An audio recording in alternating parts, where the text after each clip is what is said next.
हम अध्ययन कर रहे हैं वैदिक गणित कक्षा 9 व 10 के लिए। और आज हम उसका पार्ट 3 हल कर रहे हैं।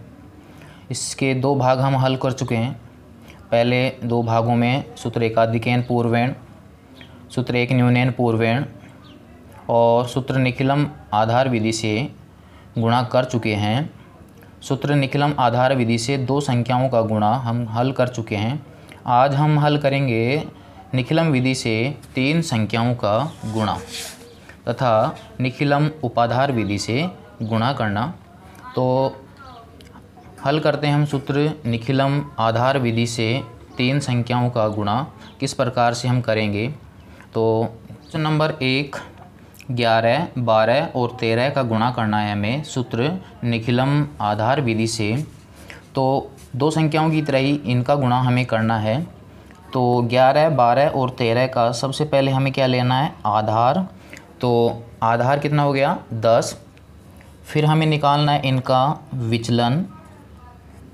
तो 11 माइनस 10 बराबर +1, 12 माइनस 10 बराबर +2 और 13 माइनस 10 बराबर +3।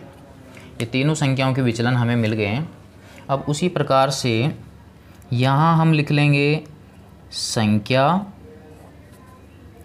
यहाँ लिख लेंगे हम विचलन। संख्या हमारे पास में है 11, 12 और 13। 11 का विचलन +1, 12 का +2 और 13 का +3। जब 2 संख्याओं का गुणा किया गया था तो पहली संख्या और दूसरे का विचलन हमने लिया था। अब इसको जब हल करना है तो एक संख्या हमें लेनी है और उस संख्या के विचलन को छोड़ देना है, बाकी शेष बचे दोनों विचलनों को उस संख्या में जोड़ना है। जैसे अगर संख्या 11 लेते हैं तो 11 का विचलन 1 को छोड़ देंगे और 11 में 2 और 3 को जोड़ देंगे। यदि संख्या 12 ली जाती है तो 12 का विचलन 2 छोड़ दिया जाएगा और 1 और 3 को जोड़ा जाएगा। यदि संख्या 13 ली जाती है तो 13 का विचलन 3 छोड़ दिया जाएगा और उसमें 1 और 2 को जोड़ा जाता है। तो अब हम देखें कि 11 + 2 + 3, ये इसका पहला भाग हो गया। 3 संख्याएं हैं तो 3 संख्याओं के लिए 3 भाग हमें करने हैं। 2 संख्याओं में 2 भागों में होता है और 3 संख्याओं का 3 भाग है। तो दूसरे भाग में अब क्या करना है, पहला विचलन और दूसरा विचलन हमें गुणा करना है। तो 1 × 2 जोड़ना है, दूसरा विचलन और तीसरा विचलन 2 × 3 प्लस तीसरा विचलन और पहला विचलन 3 × 1, पहला दूसरा, दूसरा तीसरा, तीसरा और पहला आपस में गुणा करके उनको क्या करना है, जोड़ना है। तीसरे भाग में सभी विचलनों को आपस में गुणा करना है। 1, 2 × 3। ये प्रक्रिया आपको 3 संख्याओं के गुणा में अपनानी है। 11 और 2 13, 13 और 3 16। 1 का 2 से गुणा किया 2 प्लस 2 का गुणा किया 3 से तो 6, 3 का 1 से गुणा 3, 1 को 2 से गुणा किया 2, 2 का 3 से गुणा किया तो 6 बराबर यहाँ पर आ गया आपके 16, 2 और 6 8, 8 और 3 11 भी, और यहाँ पर आ गया आपके 6। दूसरे भाग में और तीसरे भाग में उतने ही अंक रखने हैं जितने आधार में 0 है। आधार में 0 कितना, 1, तो यहाँ 11 की जगह भी 1 अंक रहेगा और यहाँ पर भी 1 ही अंक रहेगा। तो एक्स्ट्रा जो अंक है उसको आगे भेजने का मैंने तरीका बता रखा है कि यहाँ पर इस 1 को आगे भेजेंगे और वो आगे वाली संख्या में जुड़ जाएगा। तो अब आपके पास क्या उत्तर होगा, ये 6 ऐसे कैसे आ जाएगा, 1 यहाँ पर आएगा और ये 1 आगे जाके जुड़ जाएगा। तो 6 और 1 कितना हो जाएगा, 7 और 1 ऐसे कैसे आ जाएगा। तो ये इसका उत्तर हो गया 1 7 1 6, 1716। ये इसका आंसर कंप्लीट हो जाता है। तो इस प्रकार से आपको 3 संख्याओं का गुणा करना है। और उदाहरण हम इसके देखते हैं। उदाहरण सारे देखने हैं आपको और पूरी कक्षा देखोगे तभी आपको समझ में भी आएगा। क्वेश्चन नंबर 2 देखें हम, 101 गुणा 104 गुणा 105। तो इन तीनों संख्याओं का गुणा हमें करना है। तो अब ये तीनों संख्याओं का जो आधार होगा वह आधार आपकी कितना होगा, 100। यहाँ लिख लिया हमने संख्या, यहाँ पे लिखना आपको विचलन। तो 101 का विचलन, 101 में से कितना घटाना है, 100, संख्या माइनस आधार। तो यहाँ पर आ जाएगा प्लस 01। 104 में से 100 को घटाएंगे तो प्लस 04। 105 का विचलन कितना आ जाएगा, प्लस 05। 3 भाग आपको करने हैं। पहले भाग में एक संख्या और शेष दोनों संख्याओं के विचलन। तो यहाँ 101 प्लस 04 प्लस 05। यहाँ 104 भी ले सकते हैं, लेकिन उसमें 4 नहीं जोड़ना, उसमें 1 और 5 जोड़ना है। 105 लेंगे तो 5 नहीं जोड़ना, 1 और 4 जोड़ना है। दूसरे भाग में इन विचलनों को आपस में गुणा करना है 2 2 के हिसाब से। तो यहाँ पर 1 का गुणा 4 से, प्लस 4 का गुणा कितने से, 5 से, प्लस 5 का गुणा किससे, 1 से। अब तीसरे भाग में तीनों विचलनों का आपस में गुणा, 1 4 और 5। इनके आगे 0 भी लगा सकते हो आप। ये हो गया 110। 1 गुणा 4 4, प्लस 4 गुणा 5 20, 5 गुणा 1 5। यहाँ पर 5 का 4 से गुणा करेंगे तो 20, और 20 का 1 से करेंगे तो 20। यहाँ 110, यहाँ पर आपके पास हो गया 29 29, और ये हो गया 20। अब इन दोनों भागों में उतने अंक रखने हैं जितने आधार में 0 हैं। आधार में 0 कितने, 2, और यहाँ पर अंक कितने, 2, सही है। यहाँ पर भी कितने अंक, 2, ये भी सही है। तो अब आपको आगे पीछे कुछ नहीं करना, ऐसे कैसे उतार देना है। तो 1 1 0 2 9 2 0, ये हो गया इसका आंसर कंप्लीट। क्वेश्चन नंबर 3, 8 9 और 12 का गुणा करना है। तो इसका आधार कितना होगा, 10।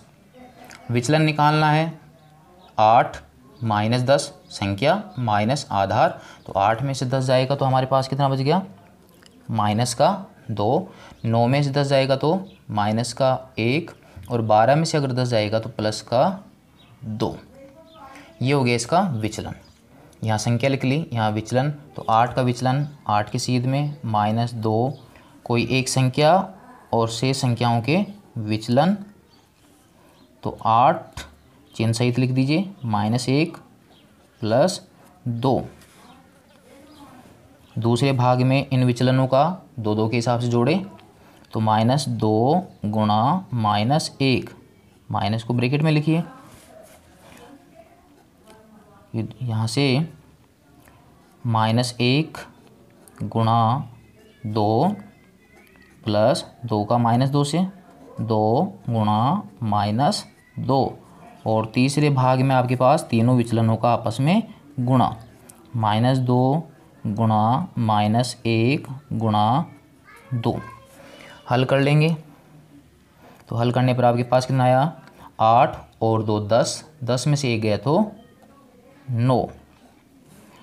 2 को 1 से गुणा किया तो 2 आया, ये माइनस है ये भी माइनस है, तो सम संख्या में तो उत्तर आ जाएगा आपके प्लस में। यहाँ पर -1 और ये प्लस का 2, तो 1 माइनस का है, 1 विषम संख्या में है, विषम संख्या में है, तो इसलिए 2 को 2 से गुणा करेंगे तो 4, और दोनों में 1 माइनस का है इसलिए माइनस का आएगा, तो माइनस का 4। 2 को 1 से गुणा किया 2, और 2 को 2 से गुणा किया तो 4।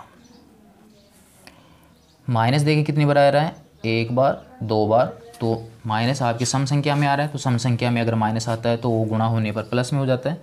ये आपके हो गया प्लस का बराबर 9, 2 प्लस का 2 माइनस का, तो कट जाएगा। तो यहाँ बच गया आपके पास माइनस का 4, और ये बच गया आपके पास 4। अब चूँकि यहाँ पर माइनस की संख्या नहीं होनी चाहिए तो प्लस की बनाने के लिए क्या करेंगे, इसके पास वाली संख्या में से एक अंक उधार लेंगे, उतने अंक उधार लेते हैं जितने कि आपके घटाने पर प्लस हो जाएं। तो एक अंक उधार लेने का अर्थ हुआ कि हम एक आधार उधार ले रहे हैं। तो यहाँ पर 9 की जगह तो कितना आ जाएगा 8, एक आधार हमारे पास यहाँ पर आ जाएगा माइनस का 4 और ये 4 जो हम पहले हल कर चुके हैं वैसे। अब इसको हल कर लीजिए तो बराबर 8, यहाँ बच गया आपके पास 6 और यहाँ पर 4। इन दोनों भागों में उतने अंक रखने जितने आधार में 0, आधार में एक ही 0 है 10 है, 10 में आधार 10 है, 10 में 0 एक ही है, तो यहाँ पर एक अंक है, यहाँ पर भी एक ही अंक है, ऐसे कैसे उतार दीजिए तो आपका आंसर कंप्लीट हो जाता है। तो 8, 6, 4 ये हो गया आपके पास इसका आंसर कंप्लीट। तो ये देखा था हमने निखिलम आधार विधि से 3 संख्याओं का गुणा। इस प्रकार से आप और एग्जाम्पल हल करें, बुक में दिए हुए हैं। और अब देखते हैं हम निखिलम उपाधार विधि से गुणा करना। तो इस विधि में हमें उपाधार मानना है, जैसे आधार मानते थे। उपाधार आपके पास जैसे उदाहरण से समझें कि 31 को गुणा करना है 32 से, 31 को गुणा करना है 32 से। अब चूँकि ये 2 अंकों की संख्या दे रखी है इसलिए इसका आधार आपके हो गया कितना 10। जब इसका विचलन निकालेंगे तो यह आपके विचलन संख्या माइनस आधार, तो संख्या आपकी 31 है और आधार आपकी 10, तो 31 में से अगर 10 जाएगा तो आपके विचलन बहुत बड़ा आएगा। तो इसलिए यहाँ पर उपाधार विधि का उपयोग किया जाता है। उपाधार वह संख्या होती है जिसमें 10 उपाधार वह संख्या होती है जिसमें आधार का भाग देने पर वह संख्या दी गई संख्या के नज़दीक प्राप्त होती है, तो वह उपाधार हो जाता है उसका। तो जैसे मान लीजिए कि संख्या हम 30 लेते हैं तो 30 में 10 का भाग जाता है, तो यह 30 जो है वो दी गई संख्या के नज़दीक है। यहाँ पर 40 भी ले सकते हैं तो वह 40 भी 31 और 32 के नज़दीक है, लेकिन ज़्यादा नज़दीक आपकी क्या है 30 है, ताकि आपके विचलन कम से कम प्राप्त हो। एक और राशि हमें निकालनी है जिसको बोलते हैं उपाधार अंक।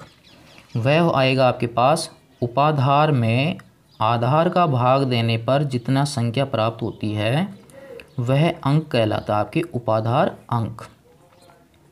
उपाधार 30 है, आधार आपकी 10 है, तो उपाधार अंक कितना हो गया 3। ठीक है। अब इसको उसी विधि से हल करना है जिस विधि से हमने आधार लेके हल किया है। अब लेकिन जो विचलन निकाला जाएगा वह विचलन आधार से नहीं बल्कि उपाधार से निकाला जाएगा। तो संख्या 31, 32, तो विचलन निकालना है तो 31 में से 10 नहीं घटाना बल्कि 30 घटाना है, क्योंकि उपाधार कहाँ में ले रहे हैं। तो 31 में से 30 जाएगा तो विचलन आ जाएगा प्लस का 1। 32 में से अब घटाना है कितना 30, तो अब आपकी कितना विचलन आ जाएगा प्लस 2। अब इसको हल कर लें तो अब आपके पास सेम उसी विधि से हल करना जैसे निखिलम विधि से करते आए, वही तरीका होगा। 2 संख्याओं का क्या करेंगे, एक संख्या दूसरी संख्या का विचलन ऐड कर देंगे, तो आपके पास 31 प्लस 2 ऑब्लिक 1 गुणा 2। तो यह उसी तरीके से हो गया जब आपने आधार लिया था। लेकिन जब उपाधार लिया है तो उसमें एक्स्ट्रा एक पद और करना है कि जो उपाधार अंक यहाँ पर निकल के आ रहा है उस उपाधार अंक को पहले वाले भाग से गुणा करना है। यह एक्स्ट्रा पद और करना है। तो उपाधार अंक कितना मिला अपने को 3, तो इस 3 का यहाँ पर गुणा कर देना है। तो अब इसको हल कर लीजिए। ये यहाँ पर 3, 33, 33 और यहाँ पर 2, 9, 9 और यहाँ पर 2। यहाँ पर उतने ही अंक रखने जितने आधार में आपके 0 हैं। आधार में 0 कितना आपके 1, तो यहाँ पर 1 ही अंक है। उत्तर ऐसे कैसे आ जाएगा 9, 9 और 2। ये हो गया आपके आंसर कंप्लीट। क्वेश्चन नंबर लेते हैं हम 2 निखिलम उपाधार विधि के लिए यहाँ 202 को गुणा करना है 205 से। इसका आधार हो जाएगा आपके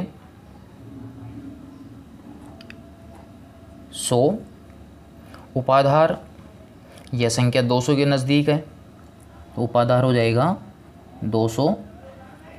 उपाधार अंक 200/100, 200/100 कितना जाएगा 2। उपाधार अंक हो गया 2, उपाधार हो गया 200, आधार कितना हो गया 100। विचलन निकालना है 202 में से, अब अपने को घटाना है 200 को, तो 202 में से 200 को घटाएंगे तो +02। 205 में से 200 घटाएंगे +05। पहली संख्या दूसरे का विचलन, तो पहले भाग में 2 भाग अपने को करने हैं। पहले भाग में 202 + 0.5, दूसरे भाग में दोनों विचलनों को गुणा करना है, लेकिन पहले भाग में उपाधार अंक से और गुणा करना है। कितना हो गया आपके पास 2, कितना आएगा 2, क्योंकि उपाधार अंक कितना है 2, तो आपको यहाँ 2 से गुणा करना है। बाकी हल कर लीजिए अब इसको। यहाँ पर उतने ही अंक रखने हैं जितने आधार में 0 है, तो आधार में अब आपके 0 कितने हैं 2, और यहाँ पर भी कितने अंक हैं 2, तो ऐसे कैसे उतार दीजिए, तो आपके उत्तर हो जाएगा 41410, 41,410। ये हो जाएगा इसका आंसर कंप्लीट। तो ये हो गया 2 संख्याओं का निखिलम उपाधार विधि से गुणा करना। अब हम देख रहे हैं 3 संख्याओं का निखिलम उपाधार विधि से गुणा करना। तो यहाँ पर संख्या दे रखी है 21, 23 और 26। तो यहाँ पर 21, 23 और 26 का जो आधार होगा कितना 10। उपाधार जो होगा वह आ जाएगा आपकी कितना 20। 30 भी ले सकते हो क्योंकि 26 जो है वो 30 के नज़दीक है, और आप 20 भी ले सकते हो। यहाँ पर विचलन ज़्यादा नहीं हो तो वह उपाधार आपको लेना है। तो उपाधार हो गया 20, उपाधार अंक कितना हो गया 20 में 10 का भाग देना है, तो उपाधार अंक कितना आ गया 2। अब आपको ज्ञात करना है इसका विचलन, संख्याओं का विचलन। 21 में से कितना घटाना 20, उपाधार घटाना है, तो आपकी विचलन आ जाएगा +1। अब यहाँ पर वही 3 भाग करने। पहले भाग में एक संख्या और शेष संख्याओं के दोनों विचलन, तो यहाँ पर 21 + 3 + 6। दूसरे भाग में पहले का विचलन, दूसरे के विचलन गुणा, दूसरा और तीसरे का गुणा, तीसरा और पहले विचलन का गुणा। 1 × 3 + 3 × 6 + 6 × 1। यहाँ मैं ब्रैकेट क्यों लगा रहा हूँ यह भी बताएंगे आपको। और तीनों विचलनों का गुणा 1 × 3 × 6। तो यह तरीके से हमने हल कर लिया निखिलम आधार विधि से, लेकिन हमने उपाधार काम में लिया है, तो यहाँ पर उपाधार अंक का उपयोग करना है।